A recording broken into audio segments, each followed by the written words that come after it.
আমার মনে হচ্ছে কোনো একজন পীর সাহেব পরিবারের কোনো একজনকে ভাঙড়ি দাঁড় করাবে উনি। সুতরাং তোয়া সিদ্দিকী যেটা ভাবছেন যে ভাঙড়েতে নওশাদ সিদ্দিকীর বিরুদ্ধে আবার একটা পীরজাদাকে মমতা বন্দ্যোপাধ্যায় তৃণমূল কংগ্রেসের প্রার্থী করে দাঁড় করাবেন। মমতা বন্দ্যোপাধ্যায় যদি নিজেও জানেন ভাঙড় বিধানসভা কেন্দ্রে নওশাদ সিদ্দিকীর বিরুদ্ধে, নওশাদ সিদ্দিকী যেভাবে জনপ্রিয়তা অর্জন করেছে, নওশাদ সিদ্দিকী যেভাবে ভাঙড়ের মানুষের হৃদয়ে জায়গা করে নিয়েছে লড়াই সংগ্রাম প্রতিবাদ করে, ভাঙড়ের মানুষ এক কথায় পীরজাদাকে চেনে না, ভাঙড়ের মানুষ নওশাদ সিদ্দিকীকে চেনে। যেমন পীরজাদা হিসেবে চেনেন, তেমন লড়াকু প্রতিবাদী একজন যোদ্ধা হিসেবে নওশাদ সিদ্দিকীকে চেনে।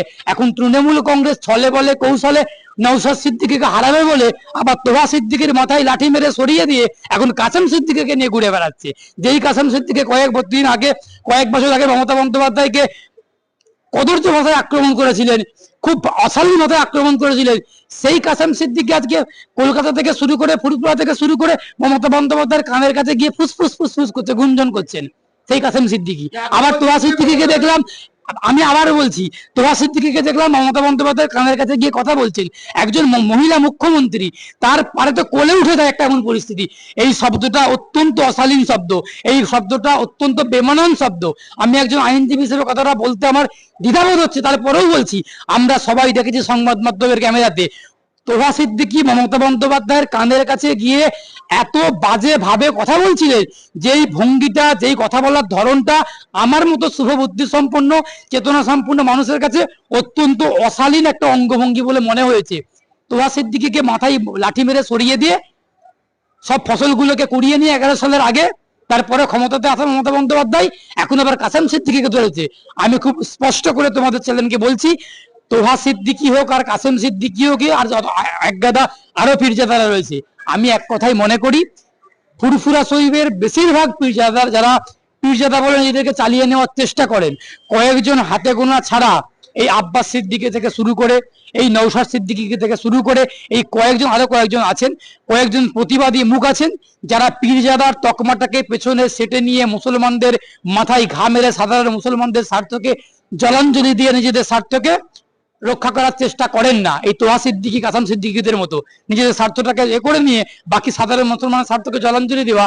সুতরাং খুব স্পষ্ট করে আবারও বলছি, খুব স্পষ্ট করে বলছি, যারা নিজেদেরকে পীরজাদা তকমা নিয়ে, পিছনে পীরজাদার তকমা সেটে নিয়ে সাধারণ মুসলমানদের খাদ্য, বস্ত্র, বাসস্থান, সার্বিক উন্নয়ন, ডেভেলপমেন্ট নিয়ে কথা বলছেন না, মমতা বন্দ্যোপাধ্যায়ের পা চাটছেন, লাইক তোহা সিদ্দিকী, লাইক কাসেম সিদ্দিকী, তাদেরকে বাংলার সাধারণ মুসলমান মানুষজন ধিক্কার জানাই, ধিক্কার জানাই, ধিক্কার জানাই। ভাঙড়েতে যাক, লড়াই করুক, মমতা বন্দ্যোপাধ্যায় নিজেও লড়াই করুক। আমি আশাবাদী, বাংলার মানুষ আশাবাদী, ভাঙড়ের মানুষের যা মেজাজ দেখেছি, ভাঙড়ের মানুষের যা উৎফুল্লতা দেখেছি, যা আনন্দ উচ্ছল মুখ দেখেছি, ভাঙড়ের মানুষের যে প্রতিবাদী কণ্ঠ দেখেছি, আমার মনে হয় ভাঙড়েতে মমতা বন্দ্যোপাধ্যায় যদি নিজেও নওশাদ সিদ্দিকীর বিরুদ্ধে লড়াই করে, নওশাদ সিদ্দিকী আগামী 26-এর বিধানসভা নির্বাচনে বিপুল ভোটে জয়লাভ করবে, এটা আমি আশা করি। কিন্তু বাংলার আপামর সাধারণ মুসলমান সম্প্রদায়ের মানুষ যারা আছেন, সাধারণ মুসলমান যারা আছেন, তারা তোহা সিদ্দিকীকে এক কথায় দালাল বলে মনে করেন।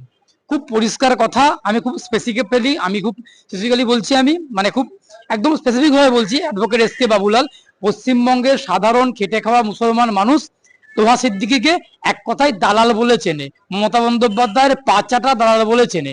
তোহা সিদ্দিকীর অপর নাম, আমি ওকে পীরজাদা বলে কোনো অর্থেই মনে করি না।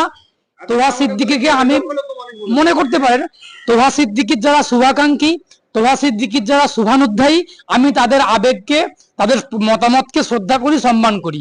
আমি ব্যক্তিগতভাবে অ্যাডভোকেট এস কে বাবুলাল, আমি আমার মতামত জানাচ্ছি, তোহা সিদ্দিকীকে আমি কোনোভাবেই পীরজাদা মনে করি না।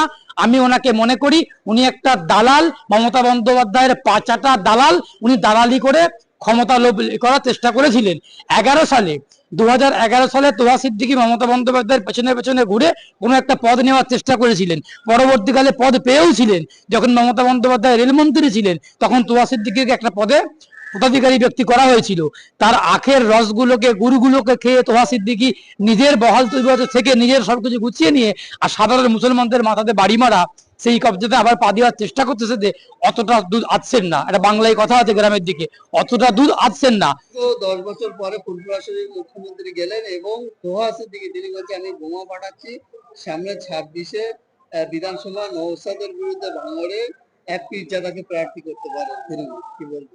মমতা বন্দ্যোপাধ্যায় এই 10-11 বছর পর, এতদিন পর ফুরফুরার কথা মনে পড়লো।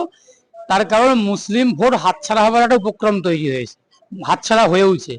এখন মমতা বন্দ্যোপাধ্যায় যদি মনে করেন যে শুধুমাত্র ফুরফুরাতে গিয়ে মুসলমান ভোটগুলো আমি পেয়ে যাব, ওটা উনি ভুল ভাবছেন, ভুল করেছেন। 2011 সালের আগে তোহা সিদ্দিকীকে হাত করে তোহা সিদ্দিকীকে নিজের কবজার মধ্যে রেখে মুসলমান ভোট কিছুটা কবজার মধ্যে আনতে পেরেছিলেন মমতা বন্দ্যোপাধ্যায়, সফল হয়েছিল। গতকাল দেখলাম যে বারাইপুরে আমাদের রাজ্যের বিরোধী দলনেতা শুভেন্দু অধিকারী গিয়েছিল, সেই জায়গাটার কোন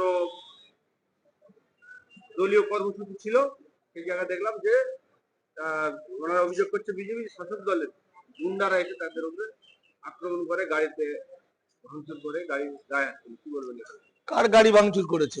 শুভেন্দু অধিকারী বিরোধী দলনেতা, মারধর হয়েছে এরকমই অভিযোগ করছে। অভিযোগ না, কোন হসপিটালে ভর্তি আছে?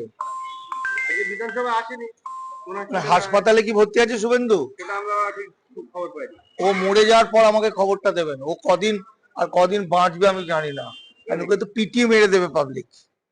আপনি বাঁচাতে পারবো না। ওকে একদম বাংলা এবং বাঙালি জাতি মেরে দেবে।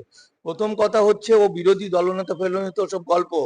তার কারণ যে বিরোধী দলনেতা সংবিধান মানে না, সম্পূর্ণ সংবিধানকে বাতিল করে সে বলছে আমি একটা ধর্মীয় জাতির এমএলএ বা প্রতিনিধি, তা সে আর বিরোধী দলনেতা থাকে কি করে? যখনই সেই সংবিধানের 1950 রিপ্রেজেন্টেটিভ অ্যাক্ট অনুযায়ী কোনো মানুষ যখন জনপ্রতিনিধি হচ্ছে, সেই জনপ্রতিনিধি হলে সে আর কোনো পার্টির লোক না, ব্যক্তি জীবনে সে পার্টির হতে পারে, কিন্তু বাকিটা সে জনগণের।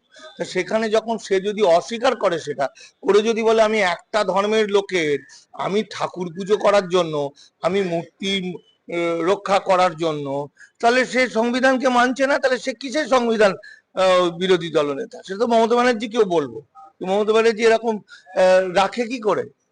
আর দ্বিতীয় কথা হচ্ছে যে বারুইপুরে কেন ও সারা পৃথিবী ঘুরতে পারে, তাতে কোনো আপত্তি নেই, কিন্তু বাঙালির জায়গা, যে জায়গাগুলো আছে, বাঙালি জাতির যে সর্বনাশটা সে করেছে, হিন্দু হিন্দু হিন্দু হিন্দু করে, সেই জায়গায় ওকে পিটিয়ে মেরে দেবে পাবলিক। আমার মুখের কথা না, এটা দেখবেন আমি 2 বছর ধরে 5 বছর ধরে যা যা বলেছি সব মিলেছে, এটাও মিলে যাবে। অসীম সরকার, শান্তনু ঠাকুর, এগুলো সব মিলে যাবে। গতকালকের একটা এই প্রসঙ্গ যেহেতু এসছে, সেই প্রসঙ্গে আমি একটা কথা বলি, এটা না বলে পারছি না। গতকালকের একটা ঘটনা শুনেছেন? দেখুন, শুধু শুভেন্দু অধিকারীরাই ভারতবর্ষের বা বাংলা ধ্বংস করেছে তা কিন্তু নয়।